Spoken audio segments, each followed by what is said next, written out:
Current affairs 2025కు సంబంధించి కొన్ని ముఖ్యమైన ప్రశ్నలు ఇప్పుడు తెలుసుకుందాం. మే 14, 2025న భారత 52వ ప్రధాన న్యాయమూర్తిగా ఎవరు బాధ్యతలు స్వీకరించారు? బిఆర్ గవాయి.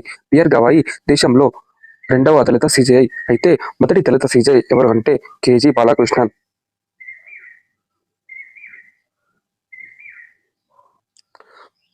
ఫిబ్రవరి 2025లో సెబీ చైర్మన్ గా ఎవరు నియమితులయ్యారు? Tuhin Kanth Pandey.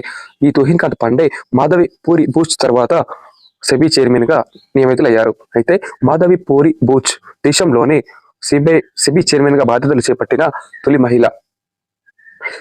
SEBI 1988లో non statutory బాడీగా ఏర్పడింది, అనగా ఒక చట్టబద్ధం కాని సంస్థగా ఏర్పడింది. అయితే ఇది 1992లో పార్లమెంట్ చట్టం ద్వారా చట్టబద్ధమైన సంస్థగా మారింది. ఎప్పుడు ఏర్పడింది అన్నప్పుడు 1988. ఎప్పుడు చట్టబద్ధమైన సంస్థగా మారింది అన్నప్పుడు 1992. సెబీ ప్రధాన కార్యాలయం ముంబైలో ఉంది. ఫిబ్రవరి 2025లో 26వ ప్రధాన ఎన్నికల కమిషనర్గా ఎవరు నియమితులయ్యారు? జ్ఞానేష్ కుమార్. మొదటి ఎన్నికల ప్రధాన కమిషనర్ సుకుమార్ సేన్.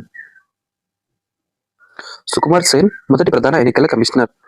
భారతదేశంలో మొదటి మహిళా ప్రధాన ఎన్నికల కమిషనర్ పిఎస్ రమాదేవి. ఫిబ్రవరి 22న ప్రధానమంత్రి రెండవ ప్రిన్సిపల్ సెక్రటరీగా ఎవరు నియమితులయ్యారు? శక్తికాంత దాస్. శక్తికాంత దాస్ ప్రధానమంత్రి నరేంద్ర మోడీ యొక్క రెండవ ప్రిన్సిపల్ సెక్రటరీ. అయితే ఈ శక్తికాంత దాస్ మాజీ ఆర్బీఐ గవర్నర్.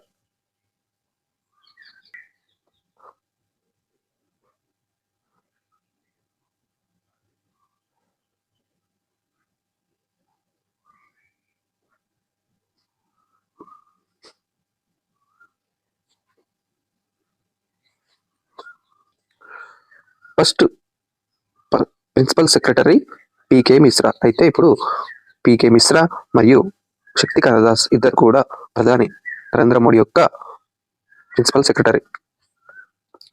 మార్చి 2025లో తొలి మహిళా కేంద్ర న్యాయశాఖ కార్యదర్శిగా ఎవరు నియమితులయ్యారు? అంజు రటి రాణా.